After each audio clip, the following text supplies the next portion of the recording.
Deuce and Mo, Deuce and Mo, Deuce and Mo. They tell you what they know. Do it for Deuce and Mo, Deuce and Mo. Hey, do it for Deuce and Mo. When it comes to the Kings, it's my favorite show.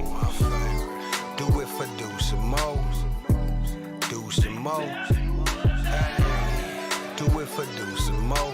When it comes to the Kings, big hopes and dreams as we cover cover our kings. Never cover the kingdom, but we loving our kings. And we covered your prayers as we doing our thing. Big Deuce with the par, Lil Mo on the screen. Solo or together, still do it for team. Never switch up for $1 or revenue stream. So we always got each other, balance out the beam. Deuce and Mo, and that's the end of the theme song. Do it for Deuce and Mo. We are live! Do it for Deuce and Mo. When it comes to the Kings, it's Happy my favorite Friday show. nights. The beam is lit in downtown Sacramento after the Kings offense drops 135 on the Raptors. How we doing? What up, Deuce? Hey. Hey, Morgan. Hi. 21-13?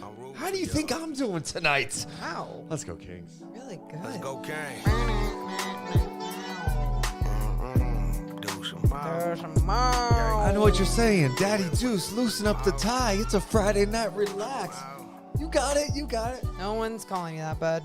That's what they call me, I must say. Happy Friday, everybody. Happy Friday. Kings just wrapped up 3 games in 4 nights. Oh my God. And after that ugly-ass loss at home to the Hornets, back-to-back wins. Hey. Back-to-back wins. We were having a discussion earlier today. We were on the Athletic NBA podcast. How cool is that? Oh my God. And of course, they're talking about the Kings. They're like, what feels different this year? Like, does it feel different compared to the last year? I said, yes. Because last year at this time, not even at this time, last year, we were amped when the team was like 5-5 or something, right? Anything. They weren't 5-5, but when they were like 500, it was like, oh my God. The Kings were 20-18 after 48 games. They're 21-13 right now.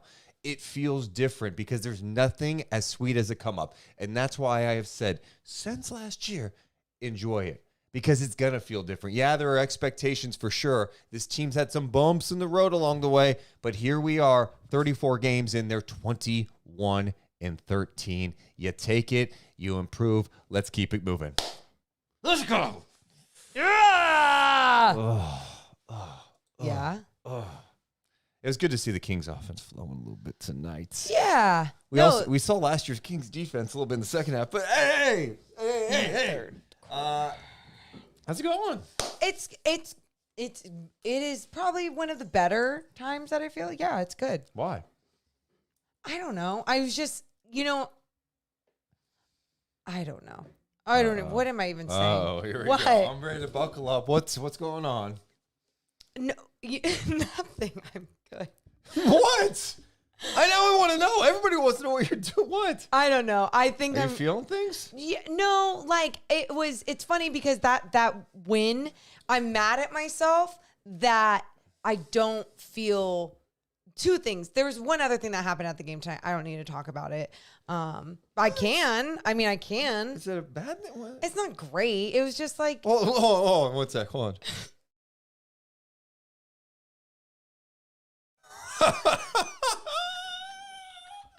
Okay, I know what it is now. Can I just tell you? I'm going to mention it. Ladies and gentlemen, if you see Morgan at a game, she loves talking to the fans. The last thing you ever want to do with Morgan is compliment her looks. Because if you don't know me, she is if you offended. don't know me. She is offended by that. I just no, and it's I open up my arms, I open up my heart, I open up, and I try to be so open to people. Yeah. And there's this person I knew. She was complimenting me. I know her. I was giving her a hug. She's like, no, you have to give me a hug. I was giving her a hug. And then this guy comes up, and I usually don't do this, but this guy was like, wait, can I have a hug? And I was like, that's cute. Like, sure. And then as he's hugging me, think about it. You're embracing me. I open my arms to you, and all you're talking about is how gorgeous I am. Get the fuck off me. Sorry. Get off me. Get off. Like, do not touch me and tell me that I am gorgeous. Like, and so I just push off, and I'm like, oh, no, we're not going to do that. We're going to talk about my work, and we're not going to talk about my looks. I will say this. You are... I better pick my words tight. I better pick my words wisely tonight. I had to roll my sleeves a little bit for this one. And I'm better now. Thank you for letting me get that off my chest. When I say this, I'm not going to kill you. I'm not saying this in a negative way. I won't kill you. What? You are very sensitive with that stuff.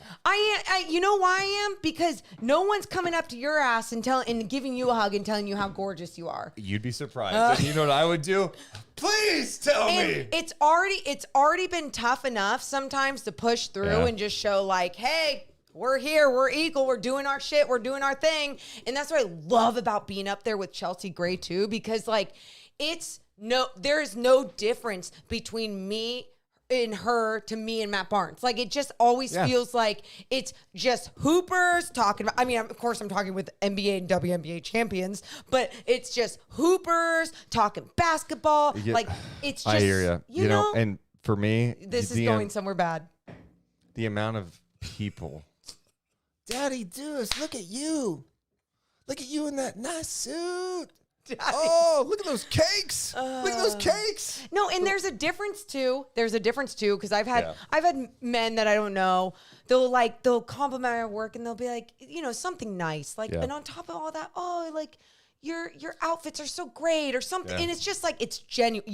You can tell intent, and the intent of this man was just like, do you even watch me? If you don't watch any of my work, then don't ask for a hug and talk to me then. It rubs me the wrong way. I'm good.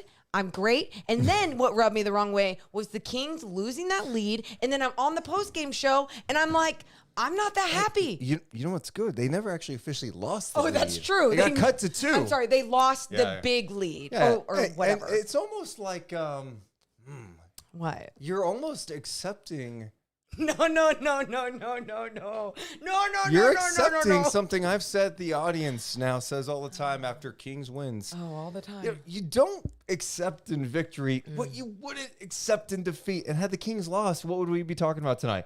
73 points in the second half. You got to lock down. They lost 73 points. They did win. So you acknowledge that. They did win tonight. Morgan. You're on fire. I'm good, though. You guys want some good news, too, before we start the podcast? It's a Friday. I'm loose. Cheers. Cheers. You got a little wine? Yeah, what's the good news? You like my little cup? That's cool. You're right. Why are you drinking it? It's not a small cup. My hands are rather large, and this is actually a 16-ounce. Weird. It's strange. I know. People give me a lot of crap. With his little beaded bracelet on. That's so cute. That says Deuce on it. Oh. Thanks to the fan. Oh, man. This is why I got to write down names. I think it started with an A. It's probably in the chat right now. Oh, she gave you a bracelet. Do you remember her name? I do, but you know what's funny? No, it's funny because I never want to pronounce her name wrong. Yeah, I know. No, I got it right here. I talked to her. Yeah, I do. We DM. Hold on. I'm gonna find it just so then we're good with it too. Oh yeah, there we go. Amon. I think it's Amon. See, and I always type her name, but I never actually say it to her, so I need to get it right. And she's the best. She is the nicest, the sweetest. Ugh, love her. Okay, so handle that. I'm sipping on a little whiskey. Yeah, what were we cheering to? You were just cheersing tonight. Friday night Kings win. The next thing we're cheersing to. That's what I'm waiting for. People, you guys in the chat were so patient with us as last night chat. You guys said it kept freezing, and we've had some issues the last few weeks with the feed, the YouTube feed freezing, and then at the end it went into like chipmunk mode where we sounded all funny, and people were laughing, having a good time. I was frustrated, so of course my first thing is, what the hell's going on? I went, you know what? I'm doing a speed check on the internet, and I go, what the hell? Our internet's not working properly. Well, apparently the Ethernet cable was not it was connected, but it was not working properly. Mm-hmm. So this PC was going off some shitty ass Wi-Fi because this PC doesn't have a great Wi-Fi antenna. So we were streaming at like bare bones. We would have been better off streaming from a phone. So I reset the modem. We are back in business tonight. Yeah. Yes. I love it. But every time Deuce is like, it's been the first year ever that we've had like, something was wrong with the roadcaster. Something was wrong with the internet. And all these things we've had to solve these mysteries. I'm glad that we come out on the other end and we find a victory. Oh. Yes, we did. It's a Friday night. The Kings put up 135, and they win. And the internet is fixed. Sing it. Deuce can host a pod, be on TV, What? and fix technical issues. This song's awful. It's terrible. Kings get a triple-double from Sabonis. Yeah! He's 6 in 10 games. Sing it. He should be an all-star, so respect him. Yeah, good lyric. It was bad. Woo! The fog machine's missing right now. Why'd you? I thought I was like, for some reason I was like, is Coach Nick there? No. Like, do I hear I something? hit that button and you heard Deuce and Mo in the background.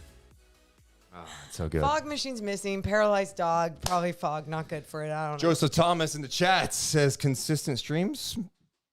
Maybe next. Consistent Kings? Question mark. All right. If you have not done it yet, make sure to hit the thumbs up. Make sure you're subscribed. We got a lot to talk about tonight, including this Kings game. And how about some trade rumors today? We have the return. And for some may not be aware of this, of the segment we like to call DMZ. Wow. Could the Kings be after Pascal? That's tonight. All right. What's up? It's a love-hate relationship with that voice. It's a pretty good TMZ voice. Love-hate relationship. DMZ. All right. Travis, here's the one thing about the fog machine, which is Carlin right now. We just don't want to put a whole bunch of fog in this little studio. He's locked in here because he's yeah. paralyzed. I'm trying So to be it's like, thoughtful. hey, do you fog out the dog or do you like? It's not missing. It's actually right here. I'm looking at it, and it's tough. And you know what? Maybe it makes its return soon. I'll say that. I'm going to tell you this right now. You look at me and look at me good. Ugh, yeah, what? Don't get so close. If the Kings beat the Pelicans, Don't point at me. If the Kings beat the Pelicans, we leave we leave Carlin out in the kitchen. Carlin and can figure it out. Go Yeah. wiggle your make your legs paralyzed work ass. again. No, figure it out. All right. Yeah, I like we have that. we have fog. Thank you. Like, hi. Yeah. The Kings beat the Pelicans 100%. Oh, the chat's going saying fog the dog. Fog the dog. Fog the dog. All right, let's do it. Deuce and Mo. Any other thoughts before we go? No, You're wrong. I'm pumped. Tell them to hit the Oh. thumbs up and subscribe. Oh, hit the thumbs up and subscribe. We're chasing 15,000 subs. Yeah, we're chasing fit. Dude, thank you. Yes. So excited. All right, let's have some fun. Deuce and Mo. We're coming down. 3, 2, 1. Hit my music. Deuce and Mo. Deuce and Mo. Deuce and Mo. They tell you what they know. Deuce and Mo. Deuce and Mo. Deuce and Mo. The podcast that you know. Hey, welcome into the Deuce and Mo podcast, recording this late on a Friday night. It was an eventful day for the Sacramento Kings. Just hours before tip-off, a report said the Kings could be heavily interested in Pascal Siakam, and one of the odds that the Raptors were in town tonight. So the arena was buzzing. People, reporters everywhere trying to figure out what the hell is happening. And then about an hour before tip-off, Sham says, oh, just kidding. The Kings have pulled out from talks. There's a lot to go over with that. But then on the floor, the Sacramento Kings got it going tonight in the first half, led by as many as 23 points. But then in the second half, the defense struggled a bit. Raptors playing hard, got back in it, scoring 73 points in the second half and cutting a 23-point lead down to 2. But the Kings got a big night from Domantas Sabonis. His 6th triple-double in 10 games, his 8th of the season. Fox with some big shots down late. And Keegan Murray with the double-double. Kings win on the home floor tonight, 135-130 over the Raptors. Of course, this podcast is presented by our friends over at Northwest Exteriors. Trust Northwest. Or go to their website, northwestexteriors.com. That was so smooth until that part. I'm Deuce Mason. That's Morgan Reagan. How you doing? I'm doing great now. Fantastic. Yeah. Wonderful. Love a Kings win. Love all you guys and our beautiful community. Ugh. Love it all. Well, let's talk about what went down tonight. Please. First things first. I feel like talking about us at this point, we don't do a good enough job giving love to Domantas Sabonis. We acknowledge the triple doubles. We acknowledge these monster games, but we do need to take a step back because I think we're starting to get too used to it. Let me restate this. Domantas Sabonis 6 triple-doubles in the last 10 games. He's got 8 this season. Tonight against Toronto, 24 points, 15 rebounds, 11 assists. That, when you were doing your little open and you mentioned his triple-double, the first thing that clicked in my mind, I don't think I really went off about how great Domantas Sabonis is in this post-game show. And Domantas Sabonis. Domantas Sabonis. Domantas Sabonis. Come on. Domantas Sabonis. No fog for the dog. You gotta. You have. I'll say this: if I would have done that and Carlin popped up and started walking, we would be like, "Oh my god, we're singing that for the rest of our lives." No, but seriously, Domantas Sabonis, Morgan, what he is doing lately, like, I mean, he's done this throughout his time as a Sacramento King, but I thought tonight, especially early in this game, just fighting for tough rebounds and then getting out and pushing. We've seen him do it before, but now, like, this guy's throwing lobs to other people. This is back-to-back games. He threw a lob to Keegan the other night. He threw that one to Malik Monk tonight to put the Kings up 15 and secure the triple-double. The guy is so underappreciated, even here. Yes. Even here. Yes. We know league-wide, maybe he doesn't get the love he deserves all the time. But I even push back on that because the guy was an all-star last year, and he was an all-NBA player, meaning the media voted him as one of the best 15 players in the game. But I think it's worth noting what he's doing right now is pretty special. Yeah, it is truly special. And I think sometimes when we talk about it, people want to talk about still the things that he may lack or or his flaws. And it's so bizarre to me because I go, oh, how many bigs in the NBA are pushing the ball up the floor with in force, transition with force, and are capable and confident to get from rim to rim. Oh, not getting from rim to rim?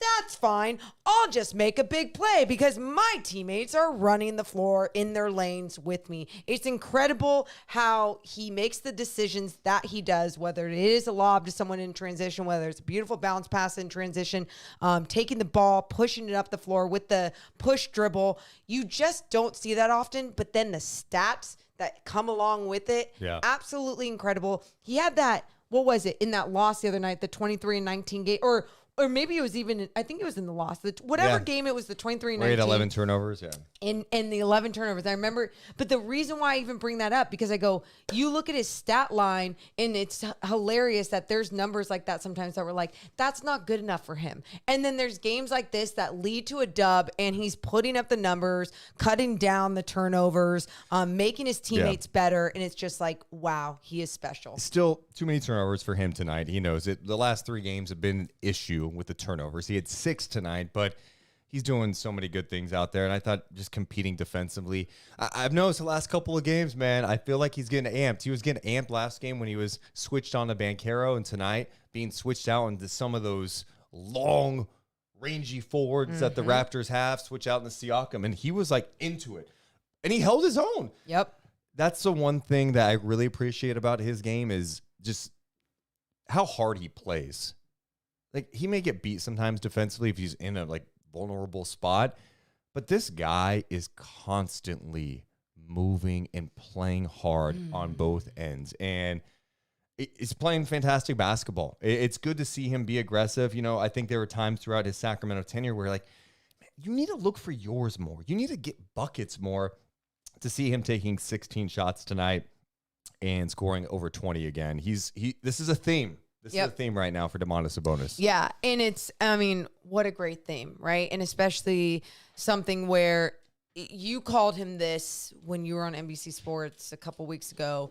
It was Mr. Reliable, but then you changed his name to... I call him the Improv King. The Improv King. The Improv King, because you think about the great improv artists of our time, right? Robin Williams. Wasn't asking you to do this Jim again. Carrey. Yep. Some even Deuce Mason. Nope. Mason. But on the basketball floor, there's not many guys better than at improv than Domantas Sabonis. It's unscripted out there. This guy doesn't need a play. He has feel. He has IQ. And when he's got the ball, magic happens. And that's what keeps happening. And that's what you are witnessing at times with this guy. not only these magical plays happening or someone that is truly just so reliable when they have the ball in their hands. I know I say reliable and then we can still go to his turnovers, but how is he having this many turnovers? He has the ball in his hands a shit ton during a game, okay? Yeah. That too. Yes, we all want it to be perfect. There's going to be flaws in this. But on top of all of this, his strength, you guys. I look at his game and the way that he's been able to battle through, push through the chests of some of these bigs. And I'm not necessarily talking about Pirtle in this game. Pirtle's strong, though, dude. He is. But I think And Sabonis has struggled with him in the past. and that is true, and with his length and everything. But I mean, I'm even going back to even bigger bodies in this league, and you're seeing him respond after starting off slow against some of these bigger bodies in the league. And he's like, challenge accepted. Let's effing go. I'm going to go right through you. It's just incredible seeing his game also evolve and grow right in front of our eyes. He's played every single game for the Sacramento Kings this year, all 34 games. He's averaging just under 20 points a game, so 19.7 points per game. He's leading the league in rebounding at just under 13 rebounds a game. It's 12.9, and then he's averaging 7.6 assists per game. Now, if you want to get a little crazy with me, Get crazy. you want to look at his last 10 games? Oh, look at his last 10 games. His last 10 games, he's averaging 22.7 points. He's averaging 14.4 rebounds and 9.3 assists on 62% shooting. Domantas Sabonis has been absolutely incredible this year, and he was great last year. I think in some ways he's been better. It looks like he's just more comfortable. In fact, Keegan Murray mentioned after the game, like, what's the difference this year with him? He says that he feels that Sabonis is more comfortable with the offense this year compared to last year at this time. That's what Sabonis feels, more comfortable. Yes. And that's and very interesting because you think about how effective and efficient he was in last year's offense. So if he even feels more comfortable at this time of year, and I also think he feels more comfortable because he's being pushed and challenged by someone like Mike Brown to try new things, to be uncomfortable at times, which is only going to push someone to become better and add more to their game. And that's what we're seeing out there. His rebounding has been great, and some nights you're looking around going, all right, who else is going to rebound for the Sacramento Kings? It's been inconsistent. They've gotten hurt on the glass before. Tonight, they rebounded well. And again, it's because the other guy who has his second consecutive double-double, Keegan Murray, 18 points, 12 rebounds, 6 of 11 shooting, 4 of 4 from downtown. My nitpick tonight, Keegan Murray, with the way he started in that first half, he deserved to take more than 4 shots in the second half. And the Kings, as they continue to develop Keegan Murray, they need to find ways to keep him involved in the offense because this guy looks really good right now. That's what you were saying to me on the way back here. You were saying, okay, how can they get Keegan Murray more involved? And you look at that, you take a step back and you look at that question and you go, what do you mean? I mean, doesn't he have to also get himself involved? Doesn't he have to move without the basketball, all these things? But I think it goes back to what we've been saying about personalities and how you have to coach different personalities. And if you have to tell Keegan Murray, you're going to sit your ass down unless you do this, then do it. You know what I mean? We saw that happen with, hey, if you're open and you don't shoot the ball, Keegan, you're going to sit your ass down. And what I love is that then he missed a lot, but he kept shooting. What did it do? Only make him a little bit better and a little bit more confident and a little bit more willing to just keep shooting and to keep providing on the offensive end. And so, yes, I want him to be more involved like he is a De'Aaron Fox type person out there. And when I say that, I'm not talking about the game just like putting the ball on the floor and going downhill. I'm just talking about putting the ball on the floor and making a move. He can make a little nice shimmy baseline, boom, baseline jumper. Like, he has so many different things to his game, and you talked about it on the pregame show as well. One of my favorite plays that Keegan Murray had tonight, Morgan, was when he got a rebound. I'm going back my notes to double check when this was. In the second quarter, he had a great sequence that fired me up. He's defending Pascal Siakam, who's making a move, trying to drive on him. He takes a hit from Siakam. He plays physical without fouling and then has a nice contest on a Pascal Siakam mid-range shot that was short. Then one of the next possessions after that, he got a rebound. Keegan Murray usually gets a rebound. Maybe he'll pass it. Keegan Murray not only brought the ball up the floor, he brought it up with immense confidence. He pushed. Keegan Murray pushed and then stopped and popped from 3, bang. Love it. Love it. I mean, that right there. His growth. And you're talking about what I was mentioning on the pregame. We did a Keegan Murray video breakdown on our YouTube page yesterday. Check it out, youtube.com/@DeuceandMo. Live people, watch it later. Where we looked at his game against Orlando. And some of the numbers that popped out to me as I did a deep dive on some of the things he's doing this year. Cleaningtheglass.com is one of my favorite websites to look at stats. It's official, I believe, after tonight. Keegan Murray on the season has taken more mid-range shots this year than he did. Excuse me. It's close. Okay, he's 2 away. He's taken 112 mid-range shots. Okay. Through 30 games. Okay.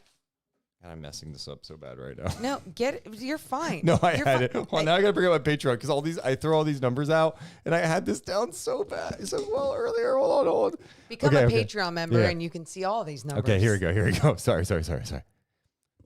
Last year, Keegan Murray attempted 114 mid-range shots. Okay. This year, he's over that now. Through 30 games. So he took 114 mid-range shots last year in 80 games. In 30 games, he's already surpassed that. And you're going, okay, taking the mid-range. You think mid-range is negative. No, it's not. When he's creating his own shot, getting step backs, and then he's got that smooth lefty floater. He could finish high out the window now. Last year, he was taking those shots, as I mentioned, not that often, and he was shooting them at a 37% clip. Coming into tonight's game on those mid-range shots, 51%. That's elite. And you're wondering, oh, but wait, he's so good at catch and shoot threes. You can't ignore that aspect of his game. He was taking 5.8 catch and shoot threes per game last year. This season, coming into tonight's game, 5.8. He's still getting catch and shoot threes. He's just evolved his game to another level where you're seeing him put it on the floor, where you're seeing him show off the handles. That offseason work with De'Aaron Fox that we had talked about, I feel like we don't give it enough credit because going one-on-one against De'Aaron Fox has helped him defensively. It's helped him offensively to create because he wasn't allowed during those one-on-one showdowns with De'Aaron to post De'Aaron up and just score. He had to make a move. That is such an underrated aspect of his offseason development, Morgan. Yeah. I mean, that every time that we at first we're talking about De'Aaron and Keegan playing a lot of one-on-one over the summer. We're like, that's great. That's great for chemistry. Isn't that so great? Love it. Right. Oh my God, that's so great. Then you start to see Keegan's game grow defensively, and you're like, that's probably from having to defend someone as fast as De'Aaron Fox one-on-one. Okay, great. Then you're seeing different things come with his offensive game. And that's because he was going up against a good defender, a guard like De'Aaron Fox, and trying to get by him, putting the ball on the floor and having to put it down, like dribbling that ball with authority so De'Aaron didn't get a hand on it and really had to find a way to elevate over De'Aaron in different ways. And God, I wish there was footage of them playing one-on-one and seeing it evolve over time. But guess what? We're just seeing it in front of our eyes right now, how his game did evolve because of a lot of things like that. I know we did a Keegan offensive breakdown with the film yesterday. We may have to do a Keegan defensive breakdown because I am constantly at his just amazed at his ability to guard multiple positions now. And we're talking about a player who's 6'9", who can shoot it, defend, and now he's showing aspects of his game. The biggest challenge for him will be to make sure he stays aggressive. I think that's the thing. We talk about consistency. The consistency for him is, hey, you're Keegan Murray. That means something. That means you are a guy for this team that could take us to another level. We need you to take over. It doesn't have to be late in the shot clock when you make a move on Franz Wagner. It was a great move. You can make that same move with 20 seconds on the shot clock. I don't need a desperation move. And I'm glad you made that move with whatever the shot clock winding down 7 seconds and counting. You make that move. I want to see you do it early offense. And that's why tonight, when he got that rebound, he pushed it by himself. He was assertive and stopped and popped for a transition three. That's the Keegan Murray I want to see. And that's the Keegan Murray that all of a sudden you start seeing on a regular basis. He starts getting double-doubles. He starts showing all aspects of his game. That Kings ceiling raises and raises, and all of a sudden we're talking about the Kings in a different category in the NBA. Yeah. I'm Deuce Mason. Oh. There was no like. I'm feeling good tonight. Yeah, Lauren. you are. I'm Because feeling you good. just said at the end of a good take Yeah. that didn't need your name. I'm Deuce Mason. No, no, you did it again. Back to you. No, again, we're just Take it from here. putting the ball down. No. I'm excited, man. I'm telling you, like, I like his game, man. This guy is. He is 30 games into his second year in the NBA, and he's turned into a legit player. I love when Deuce like doesn't know anything else he wants to say about Keegan except he's so excited about him. I like his game, man, and I get everything that you're feeling right now. I'm there. I'm with you. I absolutely agree. And this is even coming off of a win that we have, once again, we're talking about individuals right now. We have not even talked about the story of this game and the ups and downs and the runs of this one. But it's because you're exactly right. Big picture sometimes, not only is it difficult to get that win and be resilient and pull out a W in the NBA, even if things are up and down. But on top of that, when you see some great things coming out of individuals, it's absolutely something that should be highlighted, and that's what we're highlighting right now. And let me just say this. I appreciate everybody in the chat. As I've always mentioned, hit the thumbs up and subscribe. But I'm seeing what people are saying. Deuce, drinking that whiskey. Oh, Deuce is high. I get you think I'm under the influence of something. He's high on Keegan Murray's I'm, game. I'm high on the beam right now. I've taken like a sip of that little tiny sip of this whiskey. The beam could be considered something else, but Well, yeah, I didn't like the beam, man. I didn't like the Matt Barnes beam no, tonight. the beam. He's high off the purple beam. It's what I started with at the beginning of the stream. I'm trying to enjoy the wins a little bit because big picture, I'm like, dude, we sat through. Like we were talking about the Orlando game last night, chat, where the Kings gave up Orlando's franchise record in threes, right? Yeah. By the way, Orlando beat Denver tonight in Denver. It hit 17 threes. Yeah. Yeah. Anyway, but back in 2009, Orlando hit whatever their franchise record at the time, 23, right? The Kings that season won like 17 games. They won 17. So you know what? Yeah. In the second year of this era of Kings basketball, I'm going to enjoy the fact that they're 21-13 and also not under any I'm not sitting here going, hey, guys, they're championship contenders. Wake the F up. I'm not saying that. I understand the process, but I'm also enjoying what this is right here, right now. Enjoy it. Enjoy it. Soak it all in and be excited about everything that went down tonight. But I do, since we did highlight two of the individuals that were definitely needed to be highlighted. There's one more individual that I really want to highlight, and then I do want to talk about. We'll get to the story of the game. Who do you want to highlight? I also want to highlight De'Aaron Fox, bouncing back off of a slow start tonight too. He started 1 of 6 and 1 of 5 in the paint. He did, but it's still a bounce back game for him. Coming off of that, like the last game to me was like his first flop of the season, and everyone rallied behind to find a way to get that win against the Orlando Magic. Great job. Tonight, you said it, slow start for De'Aaron, but then he ended up finishing 10 of 20 from the field. And this is my favorite thing. 1 of 3 from 3-point land. You're like, why? Why would that be? Because he didn't just go, I'm going to settle from beyond the arc because I like my range as of late and because I can shoot this 3. He understood that he could dominate at a different level, and that was getting into the paint. And he also had like that big shot late when he got into the paint, high arcing shot over 2 Raptors players that were right there in front of him. And so, 24 points for him, 4 assists, 2 rebounds, made all of his free throws, 3 for 3. I just, again, love seeing that 3-point number at times when it's like, hey, I don't need to chuck up a whole bunch tonight. I think, one, he was still impacting the game. You know, I went back and watched the Orlando game again today. I was on. When? What? I was just doing some film stuff for Discord. Yeah, people on Discord sometimes like, Fox. Someone in our Discord, shout out to my guy Dave, was saying something about Fox coasting. And I went, okay, here's like 7 clips of coasting. And you know what he was still doing? He was still pushing the pace and creating for his team. Like he was still attacking. He didn't have it. The Kings just played 3 games in 4 nights tonight. And there are going to be stretches throughout a season where, I know it's crazy, De'Aaron Fox is not going to play his best basketball. And he still has to find other ways to do it. I felt like tonight he understood, like, we're rolling right now, and this is why we are a team. We need our team to step up.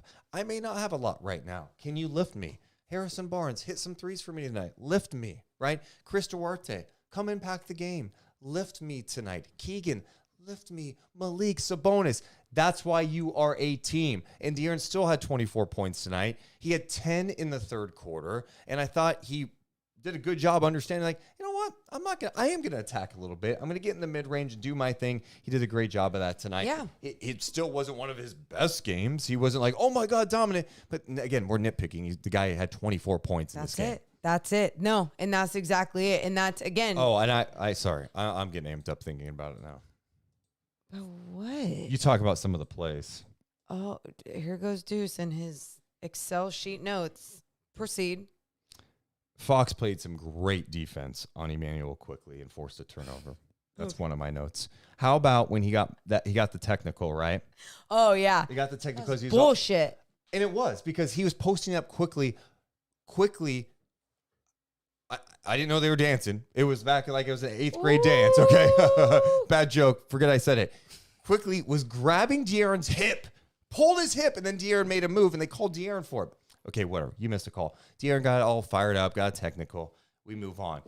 Next play, he gets switched on to Pascal Siakam, and he's all fired up. I love a fired up Fox. Oh, yes, dude. yes, yes. He gets all amped up, and he's defending Siakam, taking a hit, offensive foul. And that was Siakam's first foul of the game. That's big time shit. It was. That's a big guy he's defending. It was. Who's trying to score? Who could be elite? He's one of the elite scorers on the team. Wow, Deuce, you're getting me even more amped up for this. Because Morgan, in an 82-game season, I know there are going to be moments where it's not pretty. But when you find ways to win, last game wasn't pretty all the time. They found a way to win. Tonight, in the second half, it wasn't always pretty, but they took Toronto's punches. The Toronto team that is playing hard, playing fast, has size, moving the ball. They rebounded well, and they end up winning the game. So I'm aware of all this, and I even told you on the way here, okay, breath, and I even told you on the way here how I was like, God, why don't I feel this way?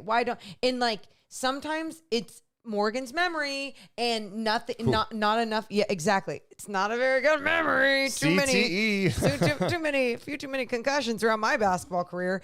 And it truly, you reminding me of some of these things, because I'm so not a box score person, but I did get excited about the little things. Keegan Murray's 12 rebounds. De'Aaron Fox not taking as many threes. Obviously, Sabonis' entire stat line. And then another guy, I loved seeing Harrison Barnes step up in that starting lineup. And I know you go, well, isn't that what he should be doing night in, night out? It should be, but it hasn't been. So when he is having a night like this and he's contributing with 5 threes, 5 of 8 from beyond the arc, 16 points, I go, yeah, that's the type of game. Again, they needed him to knock down those open threes. I thought the Kings were disciplined tonight, and that's some of the story of the game was really that second quarter when Sacramento scored 41 points. I mean, at the half they had 22 assists, and why was that happening?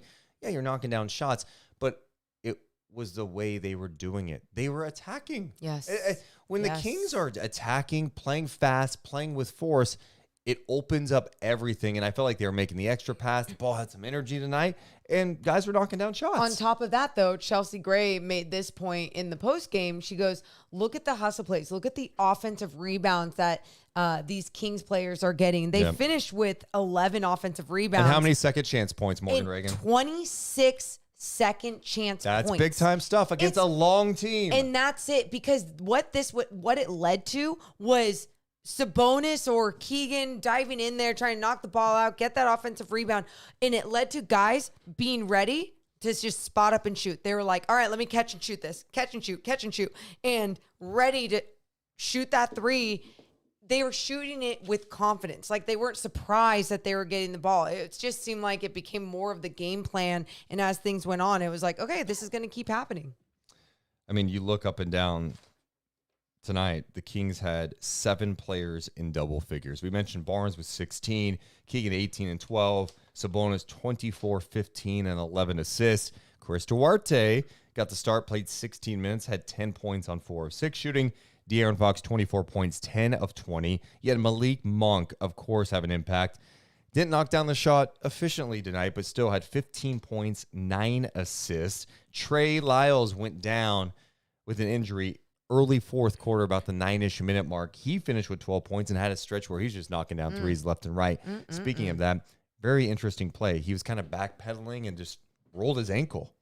And then he left the game, did not return. Yeah. Which I think hurt them too, because he was playing well. Oh, yeah. No, he was playing well. I mean, when he took that shot to the face too, he's just such a tough guy. And on top of all that, when he's knocking down his threes like that, it's not only valuable, obviously, for points, but it's valuable to the energy and what it creates for the rest of the bench. They finished with 43 bench points, him and Monk in double digits off the bench. And yeah, it was a really good performance in his 15 minutes. I have a Stat of the Night nominee I'd like to present to you guys at this time. Present it. And you could tell me if it's Stat of the Night winner. It might be. Oh. The Kings had 35 assists tonight, Morgan. Okay. The Kings are 15-0 this season when they have 30 or more assists. Sure. Stat of the Night nominee or winner. Thank you. Because we don't have any other stats that you're throwing at me. I've been throwing some other ones at you, you know? But not as like a like you're not presenting it as a nominee. You're just, right. Yeah. So winner. Yeah. Love that. I thought the others played well. The others, you know, like I mentioned Trey, even Davion tonight. That was the one. Davion, a decisive Davion. That's what it was. He came in. Yes. He missed some shots too, but I felt like he was making the right plays out there. He had a really nice push and transition all the way to the basket. That was great to see. I thought he had some nice minutes tonight. Kevin Huerter, that's probably the one spot you go, man, he played 14 minutes, only 3 points. He can't really get anything to drop. He only took 2 shots, so. His three was big. He had 3 assists and 2 rebounds. Yeah, he had the corner 3. Yeah. No, it was a big 3. And obviously when you're seeing the Raptors go on a run and everything, but yeah, he is what he is right now. I mean, we talked to him, like we said, we talked about him on that podcast with The Athletic earlier today. And just like, there's still belief that there's obviously so much there. Track record. How could someone just like take this big of a dip? I think his dips are just big dips. Well, yeah, and now he's just not playing as many minutes. And I think that too. Big picture, when you look at some of the stuff in the second half too, you know, the Kings got really hurt defensively. Now, is that all on him? No, it's not. But I thought the Kings in the second half, man, I thought Dennis Schroeder had a major impact for the Raptors tonight. Yes. When they went with that backcourt that had, I thought the game started to switch a little bit in, I believe, the third quarter when they went with Quickly and Schroeder in the backcourt, and the Kings had Fox and Herter out there. I'm hesitating because I want to say that might have been later than that. Anyway, there's one point that happened, and I felt like that kind of changed the flow of the game a little bit.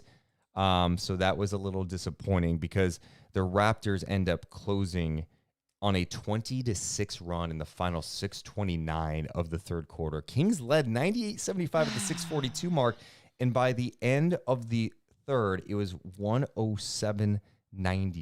It is so hard to keep that type of lead for the rest of a game in this league, right? But the thing that was frustrating was that the Kings didn't seem like they stuck to the game plan of altering the Raptors game. And what the Raptors game is doing really good shit in transition. And that's what they got back to. And the Kings transition defense did not look as pretty. The Raptors are near the top. I think they might be the top in the NBA in fast break points per game this season, Morgan. They're one of the best teams in transition.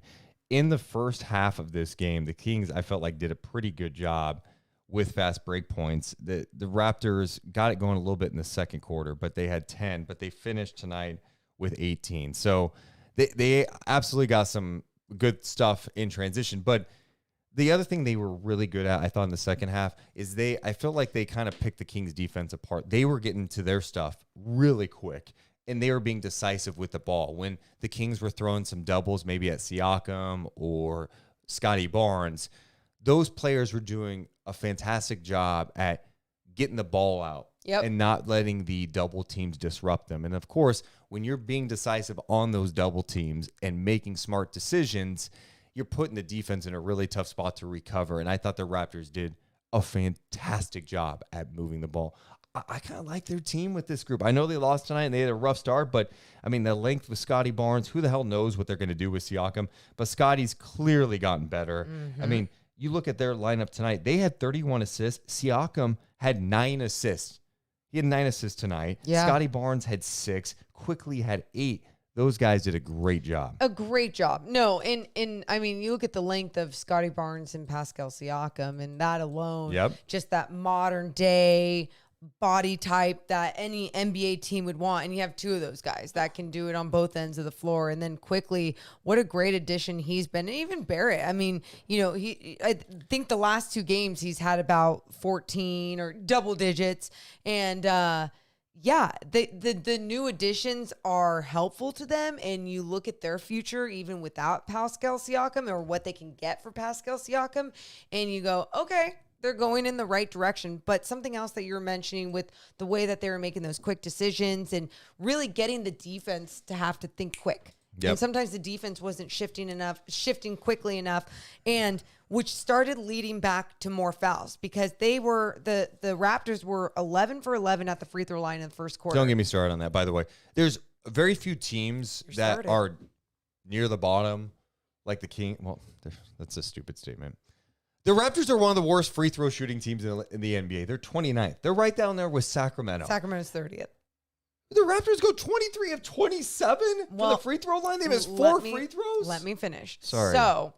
So 11 for 11 in the first quarter. And then by the time it was halftime, I don't remember the exact number, but I want to say it was like 13 of 15, right? Like there just wasn't that many more attempts at the free throw line by the time it was halftime. Then you look at the end of the game, and like Deuce said, they missed 4 free throws. They were 23 of 27 by the end of the game. And I just felt like, again, because of the way they were making their quick decisions on the offensive end or pushing in transition, it just led to the Kings making some bad decisions defensively. Yeah, and I thought, you know, even some of the defensive lineups weren't great out there at stretches of this game, you know, into the fourth quarter either. So that I think that was tough at times for Sacramento. But yeah, I mean, I thought the resistance wasn't there. I mean, it's just there's some. We know this team can be challenged offensively, and when they're not engaged, they get picked apart, especially with teams who are fast, who are long. I think Emmanuel quickly does such a nice job attacking, getting paint touches. Yeah. He's got handles. He could shoot. He's pretty dynamic. And then when you play Schroeder out there too, it makes him really fun. When Sabonis fouled out with 1:10 left in this one, and then Chris Duarte was he already in the game or he went in the game, whatever it was. Either way, he ran out on quickly, and his closeout was so bad, and quickly just took it to the rack, right? Like that was, that was like too quick. Way that too was quickly. not a pun, but yeah. Way too quickly. And then, but then the way that game ended too. So after that happened, then coming back though on the Raptors side, you had quickly taking that 3, thought he was getting fouled, and then whatever happened for that timeout to come, that weird timeout that came, and then the Raptors out of that timeout getting that shitty look from 3 at the top of the key to finish, to be their last attempt, really. I was just like, that's your shot attempt? Like, that was your decision? That was what you wanted to get? No, I think something got screwed up there. The Raptors, by the way, scored 73 points in the second half. They also had 40 points in the paint in the second half. 62 in the game. So 40 points in the paint in the second half. They were 20 of 25 in the paint in the second half. Jeez. And I think that's a large reason why they kind of kept rolling with Schroeder out there. They didn't play RJ Barrett a lot down the stretch, which kind of surprising to me because they just got him. But I think they were trying so hard to get the win. They saw like, hey, this is the group that's getting us back in the game. Let's keep it rolling. But look, there's definitely some things to clean up for the Sacramento Kings. You know, there's the defensive consistency is probably the biggest one. They had been playing some better defense lately, but overall they rebounded well, which is huge, and they get the win. Yeah. They get the win tonight. They get the win. So I'm, like we mentioned before, I don't think it is very difficult to get a win in the NBA. And it's important that you remember, hey, when you lose a lead, for example, the Golden State Warriors last night, up and down with the Nuggets, and then losing a large lead, and then, losing the entire game because Jokic hits practically a half-court shot. Icon. I mean, just an incredible shot, sideline out of bounds, boom. Well, let's give it up to the Warriors. They bounced back and beat the Pistons. You hear the news, too, about Chris Paul, by the way? Not good. Fractured hand, needs surgery. So they lose Chris Paul. No, I did not hear that. They did beat the Pistons. With all the other drama with Kuminga and Moses Moody. Kuminga didn't like his role. He played a season-high 36 minutes tonight. And then did you see Steve Kerr talking about like, yeah, I played for 15 years and there wasn't a year I liked the amount of minutes I played. Like, damn. Getting interesting. We got to save some of that for Okay. We have DMZ coming up because we Okay. have to talk some of this Kings trade stuff too. Before we get there, we should mention that tonight's podcast is presented by our friends over at Northwest Exteriors. Morgan Reagan, Northwest Exteriors is the place to go. Let's just talk about the fact that they have an awesome showroom in Rancho Cordova. Also, family owned. Tom, big Kings fan, by the way, started Northwest Exteriors from his garage back in 1989, back when the Kings were just a little infant in Sacramento. His daughter, Monique, is involved in the business, too. Yeah. It's literally a family-run business in Sacramento, and you could tell because they take a lot of pride in what they do. They do. They're local. They're great. They care about so many different things, and they care about the people in this community. And it's just great that, I mean, we've obviously have gotten to know them so well.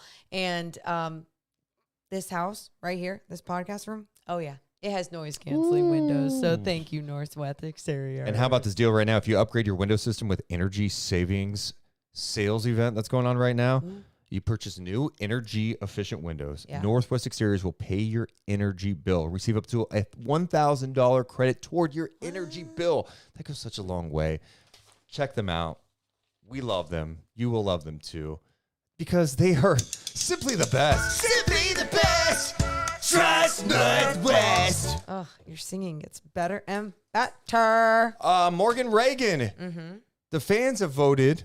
I'm curious where you weigh in on this. Who should be the rock and soul player of the game? I think it should go to Domantas Sabonis. I'm sorry, who? Domantas Sabonis? It sounds like he says Jomas Sabonis. You don't know Jomas? Jomas? His brother? His brother Jomas. Domas Sabonis. Domas and Jomas. Well, I put that out on the chat in YouTube. Who was your player of the game? This is Domantas Sabonis, who had his 8th triple-double of the season. By the way, his 40th of his career. There's only 12 players in NBA history who have had that many triple-doubles. He is one of them. Jeez. Is it Keegan Murray, 18 points and 12 rebounds, his second straight double-double? Or is it Harrison Barnes, 16 points? Malik Monk, 15 and 9. Well, 77% of the people say it's Domantas Sabonis. Domantas Sabonis. Hey! He is our rock and soul player of the game. 24 points, 15 rebounds, 11 assists on 11 of 16 shooting in 38 minutes before fouling out in the final minute of the game. He has been a beast, our rock and soul player of the game. You guys got to check out Rock and Soul Diner. We had a few fans come up to us at the game and say, I went there. It was awesome. And it's a good time to go there, isn't it, Morgan? It's a great time to go there because on Fridays and Saturday night games in January, you can get 50% off your bill after the game. Just go there after the game. 50, it's not 50% off like one. 50% off your entire bill. Okay. Your entire bill. What about drinks don't count? So drinks do count. And I'm also, sorry. get this. If you watch the game there, you can get 50% off drinks and appetizers while you're watching the game there. So there's lots of deals going on. But Fridays and Saturdays after a Kings game in January, 50% off your entire bill. Are you writing down all the times you're going? Yeah, I am. You got to be shitting me. Check out Rock and Soul Diner. Just 6 blocks away from Golden One Center, 10th and S. I may go there tomorrow to have some breakfast. That sounds delicious. Honestly? Rock and Soul Diner. Wait, we should have just not done night chat and gone there because then we would have gotten 50% off our entire bill. Yeah, but we never. Hey, miss a we'll nice go chat. support Rock You know how and many Soul times I tomorrow get morning. invited out after tonight? I had a couple people, hey, what are you doing tonight? We're going out. I'm like, what do you mean? I have night chat. Oh, you could skip a night. And I went, No. I literally, Scott Fresh, our MC.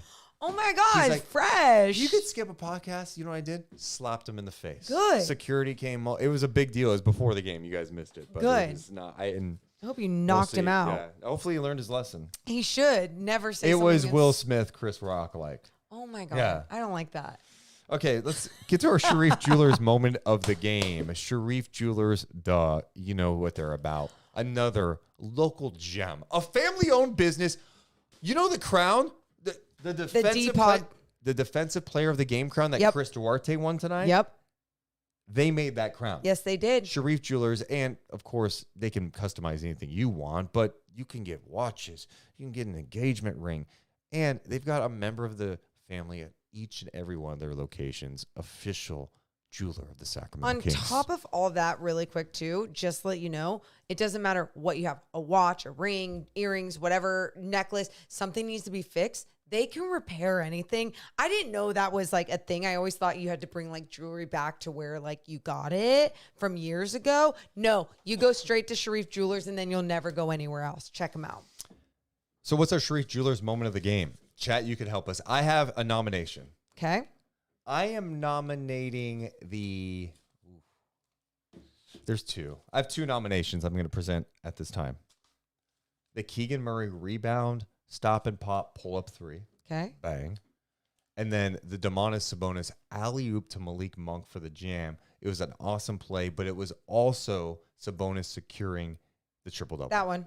Ali, and the reason why I say that, because this game, that triple-double, this big, being able to do the things that he is able to do out there on the floor, it is just comical. I am not going to be this person. I'm not going to do this and do that. Why do the national media do this, this, and this? But I do think about how everyone does talk about his flaws, and he can't put the ball on the floor. He can't dribble this way. He can't. And I just go, this guy, the way that not only he can dribble up the floor, but he is capable and confident to throw an alley-oop to a teammate while running down the floor is just something you don't see every day from a big in the NBA. You're right. And the other thing, I've always been one of the people, like, triple doubles are great. Like, I'm not trying to diminish them, but like, they're not all created equal. I mean, you can have a 25, 10 and 7 game, and that's amazing, right?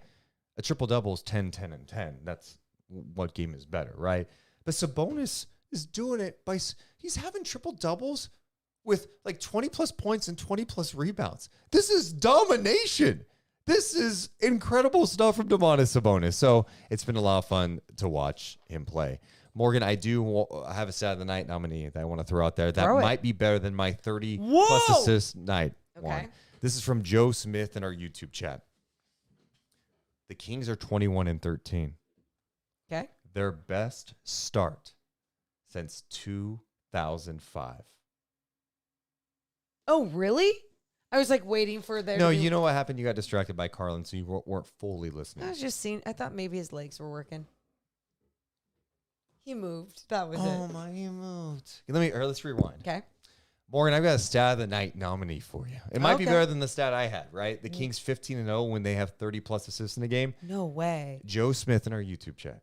That's fake name. Kings 21-13. Their best start since 2005. Whoa! Morgan was a junior in high school. I was a junior in Or high a school. senior in high school, actually. It'd be a senior. Best Oh, start. yeah, because I No, graduated No, in no, no, 06. no, no. Junior, because it would be around January. Yep. So I was a junior in high school. Wow. Great job, Joe. Great job. Great job. Oh, Scott Joe. asked my favorite question. But what was the Kings' record at this time last year?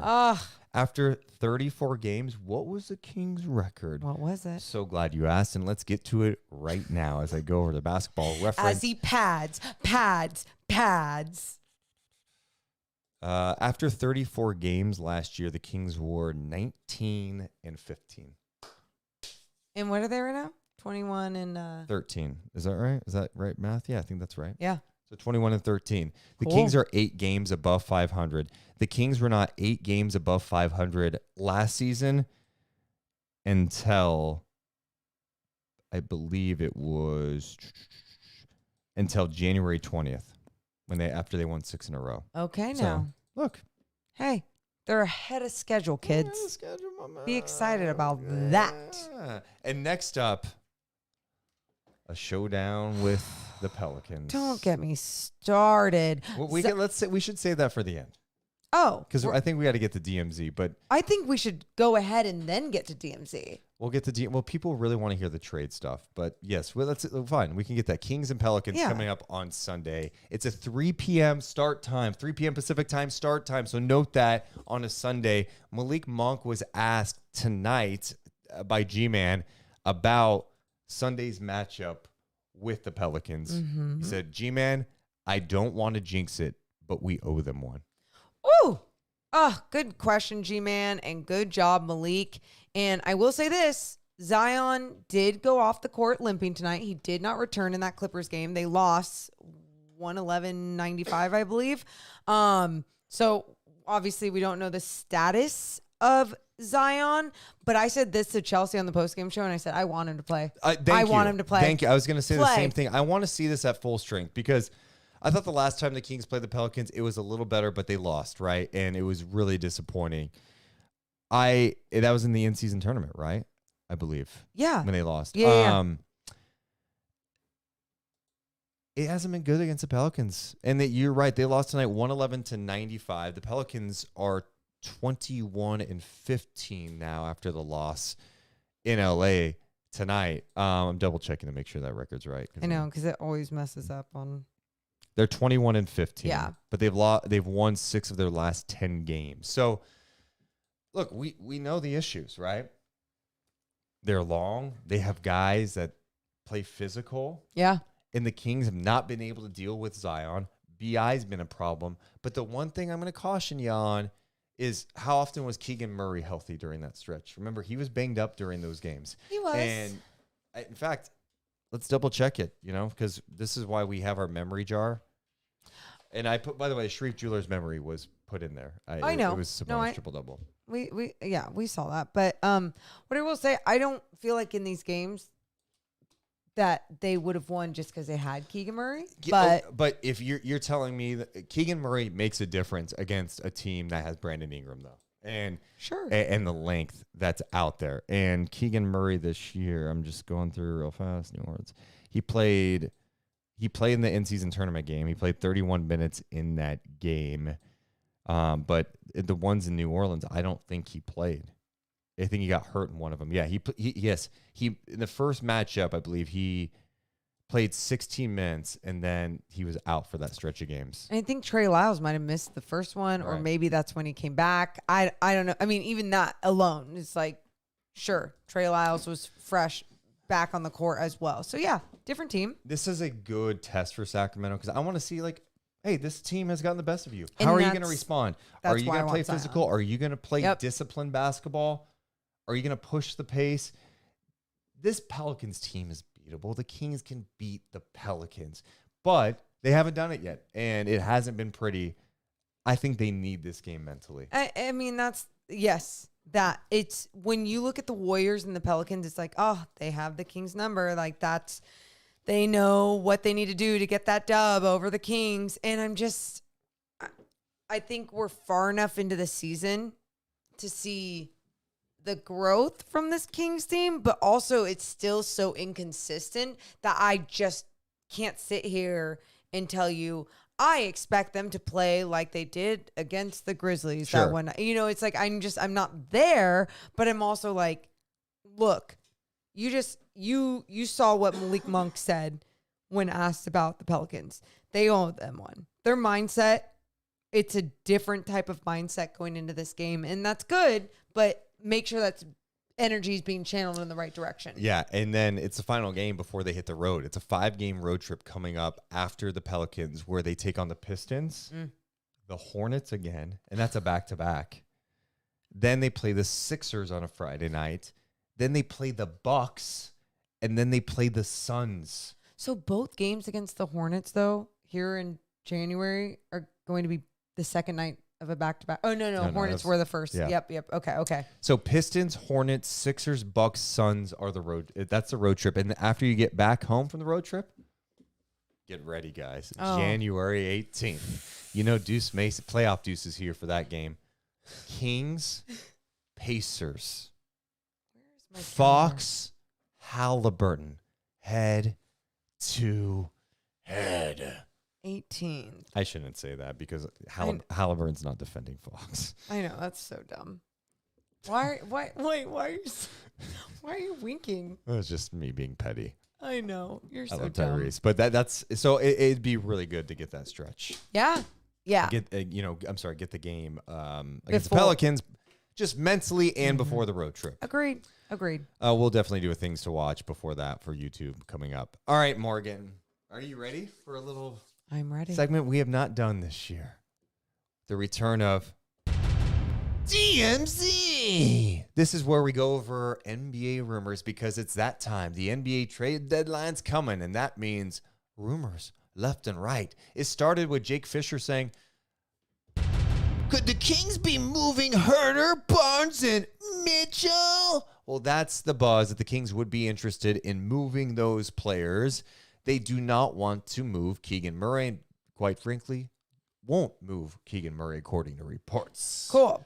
So that's one thing. And then this afternoon, I was getting ready to go to Golden One Center when Shams had this intel on Pascal Siakam. Are ramping up trade talks around Pascal Siakam, and I'm told the Sacramento Kings are emerging as a serious suitor in Siakam. They're among the offers and options that Toronto has, and this is a gaining interest for Sacramento to pair and combine a big three of Pascal Siakam, De'Aaron Fox, and Domantas Sabonis if they're able to pull a deal off. But what could be a very integral part of these conversations with Siakam is he is on an expiring contract of about $38 million, and his willingness and his desire to re-sign as a free agent in July, whether that's in Sacramento or another team that he does get moved to, that is going to play a big part in this.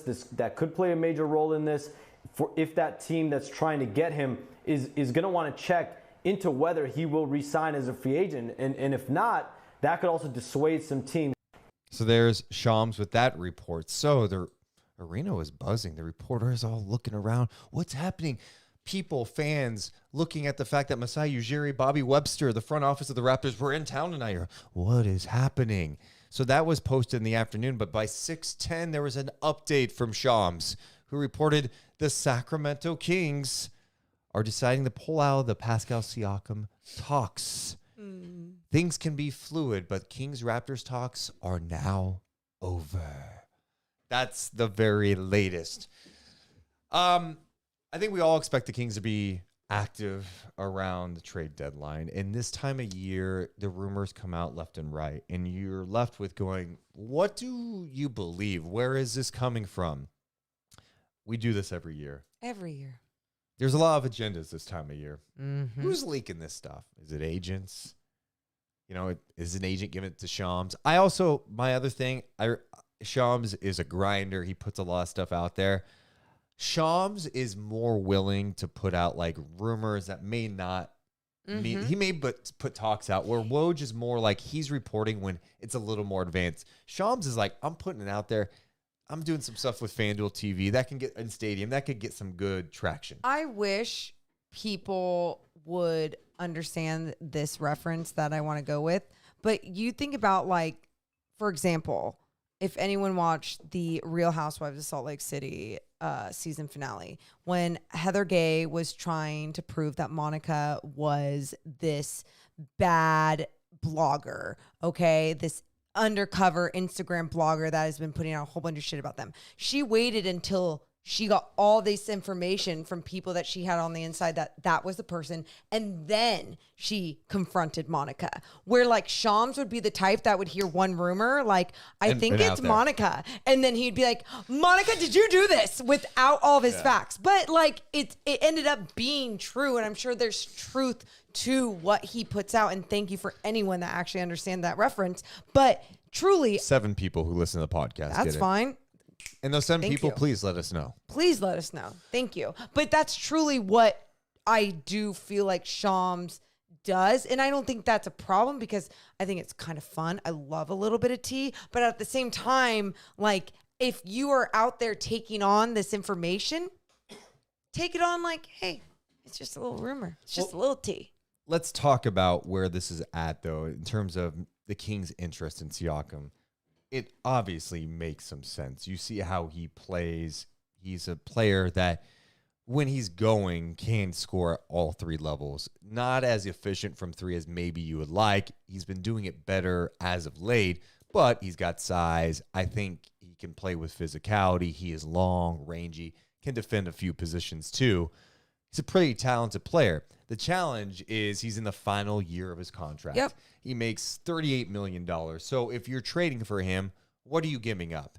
And you have to match the contracts, right? So you play with the trade checker, and you see some of the options, and you try to figure out, okay, what would the Raptors want? I think the Raptors are to the point where if they're moving Siakam, they just want to get something of value back. They don't want him to just walk. The challenge with that is, what do teams want to give up if they're not getting assurances from Pascal Siakam that he will re-sign with them? And I think with these talks, maybe pure speculation, Siakam's like, I'm not agreeing to sign with Sacramento. Yeah. I don't even know if I want to go to Sure. Sacramento. I mean, also thinking about from his perspective, I think Sacramento is a desirable spot for some players, but I could see a world where Siakam looks in the mirror and he's like, I've been an all-star, an all-NBA player. I'm at the same level as Sabonis and Fox. I'm going to go there knowing that Sabonis has the ball a lot, that Fox has the ball a lot. No. Yeah. I'd rather go somewhere else where I still get my touches. Send me to Atlanta where it's a 2-man game with Trey, or maybe get me to Golden State with Steph. We also don't know his personality, right? No. And the reason why I say that, because I go, there are some personalities that truly can believe, like they how am I trying to say this? They have a personality where they really enjoy the game, and it's not even like, oh, they love winning and they want to go where winning is. It's they love basketball, so they love a certain style that is there. And I feel like if he were to have a season and there was winning basketball, but also Mike Brown was there and he was being coached by Mike Brown and his style, and he's like, oh, this could better my game for this time in my career. I think that is so valuable to certain players that actually respect the hell out of the game and respect that part of the game. I agree. And that's what I'm saying. I don't know if he's one of those guys or if he's more like, I'm Kyle Kuzma, get me paid, give me the ball. Well, and I think part of his logic too is, if I get traded to, I don't know, Sacramento, when I hit free agency, that team can pay me the most. Yes. I would hate to give up money and have to go somewhere else. I would rather get traded to a team that I know I want to be with. I think Pascal would definitely desire to play with the Warriors and play with Steph Curry. I think that is something that is appealing to him. Why wouldn't you These want talks to play are, stuff? Yeah. I mean, whether they're paused for now, it doesn't mean it's over for good. I'm with you. We are in January right now, and maybe there was some stuff exchanged today, some talks, and they couldn't reach a consensus on something. Well, you know what? We're done with this for now. And maybe this got leaked out by someone in the Kings a few hours later, like, okay, we're going to squash this and say talks are paused. Yep. Who knows what to believe at this point? That's where we're at with it. I think from Sacramento's perspective too, like, I don't know how you feel about this, but do you make a trade for Siakam without knowing he's going to resign? Are you willing to take that gamble? They've done this before years ago with Rudy Gay, and they were able to get him to resign. They've been able to retain players before, but if you trade, let's just say you traded to make salaries work, it's like Barnes, Herter, Davion, a pick to get Siakam, knowing that he can make you better, and you get to keep Keegan, and maybe this year with the West being open, who knows what the hell can happen? You never know. Yeah. But he could walk at the end of the year. Are you willing to take that risk, even though it doesn't give you a lot of cap space if he walks? I feel like for Pascal Siakam, sure, you would be willing to take that rental, that risk. And on top of that, you would believe, obviously, you believe that would turn into winning basketball, and winning basketball would please this man and make this man actually want to be a part of this group going forward and want to resign. But I mean, yeah, there's just no guarantees, but that's the type of guy, sure, I would take the rental on. And that's something that Sacramento, I think they're the type of team sometimes that you think about where it's like, hey, we may not be able to get a Pascal Siakam in free agency, but if we trade for him, and to your point, show him our infrastructure, show him what we're about, the style of play, the resources that we have, the commitment, the building, the fans, that we can convince him to stay. That like we'll make him believe. Like that's kind of what they bet on. And it's a bet for sure, but it's also one of those things that, man, you do on paper go, if you had four of your 5 starters are Fox, Keegan, Siakam, and Sabonis. And then you have Monk coming off the bench. Yeah, and that's what your goal is in this league, is to find, although you believe in Keegan and him becoming that third guy. And that's why even when Shams is talking about like, can he be that third guy? I'm like, yeah, I mean, obviously that's what Siakam would be, but how great that Keegan's your fourth. It's just like, it's a very much, it feels like a holy shit type of move. But you are taking that risk. And I think this Kings team and what they believed in last year, especially at the trade deadline, was their continuity. And I think this year it's not that they don't believe in that and patience still, but they also understand that, hey, to get better, you're going to have to take risks and move. But the moves that need to be made still need to be smart. And I think so many people are going to be so pissed off if nothing is done. Well, I'm sorry, but here's the thing. If things behind the scenes, if there are teams that would only do something if Keegan Murray's involved, if Malik Monk isn't involved, screw you. Then sure, you but can't make it. Then you can't get it done. You could still get deals done around the league to help this team, though. The deals done will be the under the radar moves, and I'm talking about the under the radar type guys on certain teams that are losing around this league. That everyone's gonna be like, "How is that? That's not Pascal Siakam." But it's like, okay, but it's the tweak. There's going to be certain players that are going to end up being the tweak. I mean, you just think about someone like Trey Lyles that has completely changed this team, and nobody was even talking about him in that move. It's like nobody was even being like, what can this guy do? I think you and I maybe mentioned like, hey, he still could have this or do this. Or then in the offseason, it was like he worked on his body, not knowing what he could actually contribute when he is a big part of this team. So my point is like, even with that stuff, I'm not saying you can do whatever the hell you want, but I'm also going to be patient with my thought process. I also think there's nothing wrong with an under the radar move. I think if you upgrade slightly, it could make this team significantly better. And you're betting on, hey, dude, I think Keegan long term is going to turn into a damn player in the NBA. And then you're not screwing with your core. So that's something. I mean, I'm not trading Keegan Murray. Like that's off the table. That's not happening. Right. So improving this team is outside of that. I mean, I think the Siakam thing is going to be interesting to follow. That we've heard noise. Mark Stein had some stuff today talking about Atlanta being interested. The DeJounte Murray thing's getting weird. Yeah. The Pacers beat them again today. Second time this year they played, and the Pacers have scored 150 plus on them in a game. That's awful. It's a weird vibe. It looks like they want to move on from DeJounte Murray, more focused on, Trae Young and Jalen Johnson, but could they be on him? The Pacers have been brought up about Pascal Siakam, which fascinates me. from a Pacers perspective, I don't know what their rush is. I don't know why trading for 29-year-old Pascal Siakam and then looking to like extend him, what's that really do for them? I think they can be patient, allow Halliburton to continue to develop into what he is turning into, which is one of the best players in the league, and build around that. I don't think they have to make their move now. And I don't know. I think they'd be a playoff team and get that experience and then still be attractive in the future to go get people. Yeah, because if you're trying to get that rental when you're not even a playoff, well, I mean, I guess they could. They would be, but I don't know. I mean, I think they could get to the playoffs without him in the East. And I'm just saying, is that the missing piece? Is that what you want to invest in? I don't think they have to make that move now. Even Detroit's been mentioned. Like Detroit wants to do something. Could they be in the mix? Who the hell knows? So the Siakam thing, at least at the moment, kind of pushed aside, but. I mean, I would love to see the fit. I think there are questions about, okay, what's the spacing going to look like because of where Siakam likes to operate, right? Maybe in some similar spots like Sabonis and even Fox in the mid-range in times.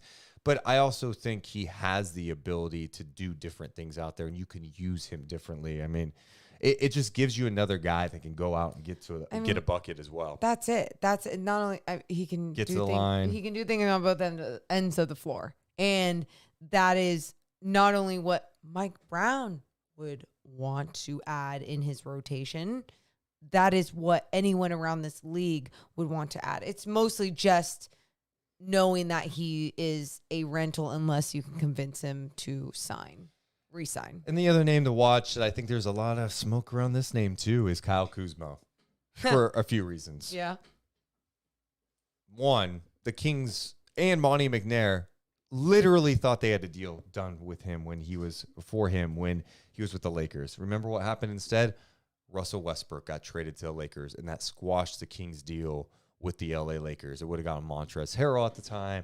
Kuzma, at one point, it sounded like KCP maybe in it. I don't know if that was actually accurate, but Kuzma thought he was coming to Sacramento. Like Montrezl Harrell was on the phone trying to ask Rico Hines, an old Kings assistant, where he should live because they thought they were going to Sacramento. So there's obviously interest in Kuzma. And then this offseason, I think there was interest in him. He likes to re-sign with the Washington Wizards. And his deal, a little more appealing. One, he's under contract for a few more years, right? And the deal goes down each and every year. He's got the size. He's not as good of a player as Pascal Siakam, but he could help the Kings too. I just don't know what Washington's really trying to do and what they would have interest in from the Sacramento Kings. I mean, I have no idea what Washington's trying to accomplish. I don't even know what they're trying to accomplish with the pieces that they do have. So it's like, I get it if that was the direction that they went in, especially if they could make it done easily, and especially because the interest and the intrigue has been there for quite some time. But is Kyle Kuzma also somebody that you think Mike Brown could coach up the right way, that would buy in and not want out 2 years from now? You know what I mean? That's a question about some of these names I'm talking about in general. Pascal Siakam, Kuzma. I know Zach LaVine was thrown in there. I just don't think the Kings front office is actually interested in LaVine, and maybe I'm dead wrong, but I just don't feel like that's the case. And KO says Kuz is empty stats, and here's what I tell you. You put him around pieces where he is not the guy, but he's one of the core guys. It goes to being like, okay, maybe that could elevate his game to another level, but maybe not. Yeah, and I'm not concerned about stats when it comes to Kyle Kuzma. I want to know buy-in. Is he going to run the floor? Is he going to be a lob threat? Is he going to be cool with some nights if he's not scoring 20 a night and he's scoring 12? Is he going to go out there and compete defensively and show he can be productive without the scoring out there? Yeah. So that's with any player you're acquiring, is you want the buy-in. That's why, I'm interested in DeRozan, man. Caruso, maybe Patrick. I'm a lot of Bulls guys. I mean, and I agree with all these players, but I'm waiting for rumors. I'm waiting. When I say rumors, I'm waiting for like rumblings around those guys before I'm like, oh, of course, I can name 100 guys that I want around the league, but are there rumblings around these guys? If I were the Kings too, and in the Raptors talks, I would be trying to get Dennis Schroeder. Okay. I mean, you think about bringing him off the bench. Yeah, that would be great. Kind of fun with him and Monk. And he has a little bit of. He's got a little dog in him. Yeah. I like it. And he's been on enough teams. you know? Yeah. I mean, I know he's kind of complicated at times, but he's also been on some good teams. I agree. I dig him. I dig him a lot. All right, Morgan. You might have heard him a second ago. Pop in there. He put a shirt on. We haven't talked to him for the last couple of games. And for those who don't know in the chat, you can always join our Discord. And during the show, which we haven't done a lot this year, some people have asked me about that. You can hop into the voice chat and talk with us too, just like Nick does. What's up, Nick? Hold on. Why am I not hearing you? Oh, I do. What's up, Hi, buddy? Coach Nick. Why not like the beam? Why not like the beam? Why not win tonight? Why not shave your head? Yeah, I got a haircut. I can tell. Oh, it looks good. You do it yourself? Yeah. Hey, Deuce and Mo.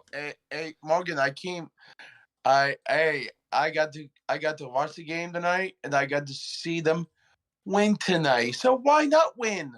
Why not win? You know what's funny? The other night, Nick, when he was at the game, I'm working at the desk, like about to go live, and he goes, come here, like all the way on the other end behind the cameras. And I just look at him and go, I'm working. I'm about to be on live television. But that was really nice that you wanted me to come over there, Nick. Thank you. But yeah, are you gonna be doing pregame on Sunday? I'm not doing pregame on Sunday, so I will not see you. Are you gonna be at the game Sunday? I will not be at the game Sunday. I'm actually going to be watching Paralyzed Carlin. Yeah. Heck yeah. So we'll be doing night chat Sunday too, right? Yes, We will. Of course, Nick. We do it after every game. You know this. All right, Nick. Hey, why not win every game every night at the Golden Wizard? Why not win every game?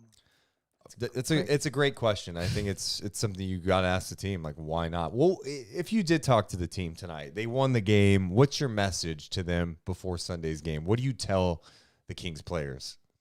You keep winning your game. You keep playing your defense. You keep doing what you're doing.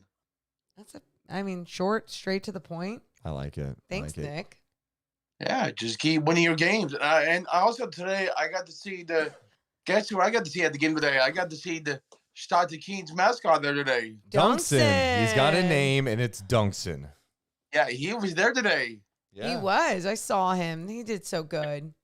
And they're going to be having some Start the Kings games coming up. I think they already have start. Yeah. I love that you're asking us. Yes, we do Stockton Kings games too. We'll be doing the one that's actually at Golden One Center, January 13th, I believe, against the Long Island Nets. That game's in Sacramento. Get your tickets to it, Next Saturday. Get some good seats. Deuce and Mo on the call courtside. You can get on courtside KMAX. seats for as low as $70. Yeah, we don't promote this enough, but we do Stockton Kings broadcast, and our weekend games, Friday and Saturday, are aired locally on KMAX. Are we giving tickets away for that game? No. We'll see what we can do. Oh, Nick. wow. Deuce. I would like to have a ticket. Of course you All would. right, You all love right. free stuff, don't you? Yes. Why not? Why not love free All right. stuff? Anything else you want to say before we let you go on Sleep Beams? Well, hey. Deuce and Mo. They tell you what you know. Sleep beams, Nick. Sleep Beams. Sleep beeps. See you, Nick. Bye. See ya. Bye. Bye. What a cutie. Ugh. Look The at best. little bald head. I love it's like us. We're like telling him a story to bed, and then he Yeah. like sings the song. I'm glad he put a shirt on right before. He I- was when I we noticed first it. I went was to him. I think he was completely naked. I think he was. Yeah, he was. Yeah, I think he was. I think he was naked. No, he wasn't. He was just shirtless. Oh, he was shirtless. Yeah. Just shirtless. Why not be shirtless? Go to bed, Nick. Sleep Beams. We're watching him on the screen talk back, but no one else can hear him. It's funny. Oh, my God. Cute Nick. He is funny. He's a funny one. All right, Nick, get out of here. All right. Bye. Goodbye, Nick. Goodbye. Yeah. Side note, trade rumors. What about them, huh? We love them as fans. Mm-hmm. We love them. We love seeing them, talking about them, debating them for hours So upon fun. hours. We get frustrated when it doesn't work out. They're just talks, right? They're just talks. They're just talks. But I do always think about this, and I know there's someone watching this later. I don't care. They get paid millions of dollars. Suck it up. I do think about, God, can you imagine today you're like on your phone, you're like, I'm in trade rumors today. Oh, Toronto.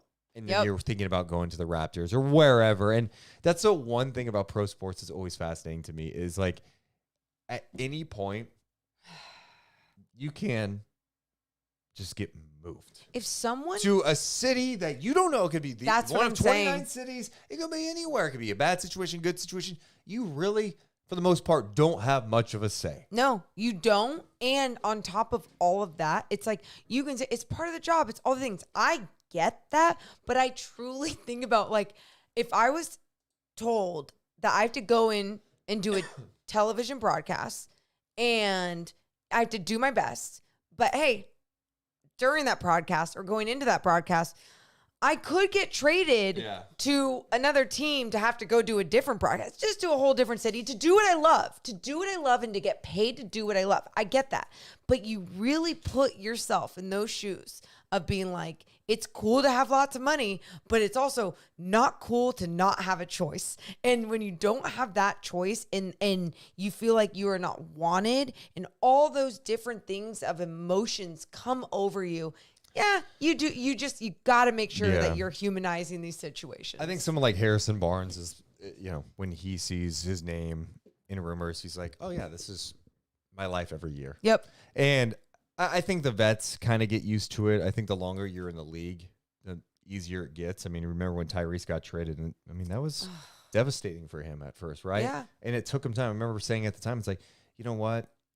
He's going to look back at this and go, this is okay. Like this was supposed for the best. But, it doesn't mean it's easy to deal with. No. Even if it's like, oh, there's a chance. It doesn't matter. It's just like it has to be in the back of your head. It takes a different level of mental toughness, I think, to like kind of push it aside. And even if you go, well, I'm not really on social media. Okay, fine. You're not on social. You're probably lying, but say you're not.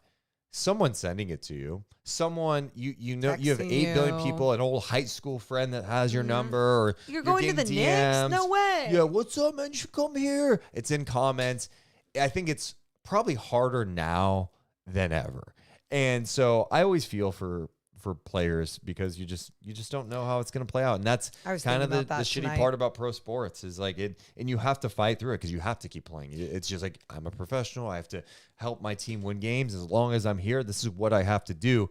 But it doesn't mean it's just not in the back of your head. Yeah, no. And even on the show, the pregame show and postgame show, and even tonight here on the podcast, like I always like, it is fun to talk about rumors of any sort, like whether you are in celebrity gossip or in sports, like it is fun, but these are people's lives that you are talking about. And I think it's just also making sure that you're being respectful when you are talking about it and not making people feel like they're not wanted, and really talking about their work and why their work either doesn't work here, it does work here, or they are valued somewhere else, or their work will work in a different system. All those things in angles are very important when you're talking about these players. It's a good point. It's just, I mean, it is what it is. Morgan Reagan, you have some final thoughts for us tonight. Could be about anything, as you know. Final thoughts. I know I came on this podcast tonight a little fiery, a little spicy. Can I cut you off? It's okay. The Kings, I know there's a lot good tonight, and now I feel like I'm trying to bring us down a little bit. They do have to clean up the second half stuff. But the 73 points is not good. You don't give up 73 points in a half. Wasn't even going to go there. Oh. But Non-basketball related. What I was going to say was I came in like that, and being able to kind of talk it through, not only with you, but with this community here, and like just feeling like, I'm talking with people, even though I'm talking practically like to you guys right now because I'm not hearing all of your hundreds of voices, but it just it does something to me, and it made me feel so good, and it put me in such a good place tonight. So just thank you for being here on a Friday night. And I never take this fun for granted. That's cute, Morgan. That's very cute. Shut up. Audio people, you didn't hear the story. It was in our pre-show, but Morgan was talking about someone that, was... Morgan gets really irritated when people compliment her looks instead of her work sometimes. When I'm and it vulnerable, feels it's more about that. And I give you my heart, and then you just give me Yes. like surface level bullshit. That's it. Final thoughts. Well, you went kind of deep. I mean, That's fine. you always tell me go wherever I want to go. You can. I love it. I'm not saying it. I'm just like, I'm about to go. So the Kings, let's just, it's like mine feels so unimportant at the moment. It's not. You're important. I know. I'm very important. Vital to a lot of people. Without me, it's kind of tough, right? Good one. Could be better. Clean some shit up. Mm-hmm. And it was to what we were just talking about with all the trade stuff. Yeah.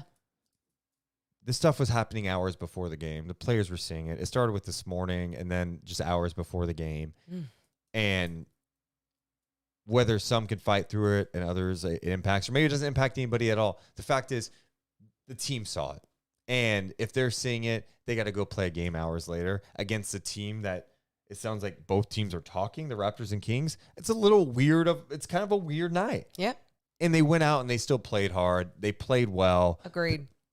It wasn't perfect, but they got the job done. And they're sitting at 21-13. And according to Joe Smith, that's their best start since 2005. Ooh. Those are the milestones that we have to acknowledge and appreciate. Last year, it was easy. We're like, hey, there's 7 and whatever. This is the best start since 2000, whatever.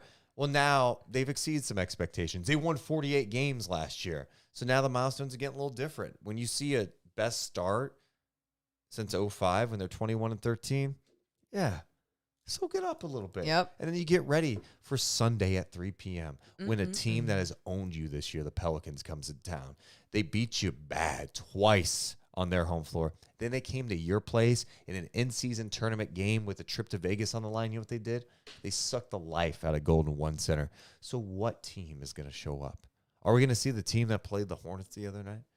Or are we going to see the team that went on the road and smacked around the Memphis Grizzlies? Are we going to see the team that beat Oklahoma City twice this year? Are we going to see the team that beat Denver? I want to see the Kings come out fired up. I want to feel the vibes on an early Sunday afternoon.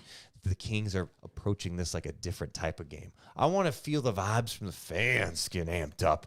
I'm not scared of the Pelicans, and the Kings better bring it. There you go. Let's go. Can Sunday be here? No one cares about football. The Niners aren't even playing their guys. Sunday is about Kings, Pelicans, and Sacramento. The NBA world should be focused on Kings, Pelicans, because we're talking about it. There you go. Let's go.